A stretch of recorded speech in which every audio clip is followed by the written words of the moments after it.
ഒരാൾ നമ്മളെ സഹായിക്കുമ്പോൾ അയാൾ നമുക്ക് വന്ധ്യനാകും, സഹായിച്ചില്ലെങ്കിലോ അയാളെ നമ്മൾ നിന്ദ്യനാക്കും. ചിലർക്ക് ബന്ധങ്ങളെന്നൊക്കെ പറയുന്നത് ഈ ഡിസ്പോസിബിൾ മെറ്റീരിയൽ പോലെയാണ്. ഉപയോഗിക്കുക, ആവശ്യം കഴിഞ്ഞങ്ങ് വലിച്ചെറിയുക. നമ്മുടെയൊക്കെ ആവശ്യങ്ങൾ നിറവേറ്റപ്പെട്ടാൽ പിന്നെ ആ ബന്ധങ്ങളൊന്നും സംരക്ഷിക്കാനോ നിലനിർത്താനോ ആരും മെനക്കെടാറില്ല.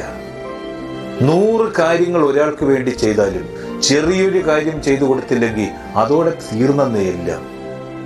ആരാരെയും സ്നേഹിക്കുന്നത് തിരിച്ചു കിട്ടാനായിട്ടാണ്.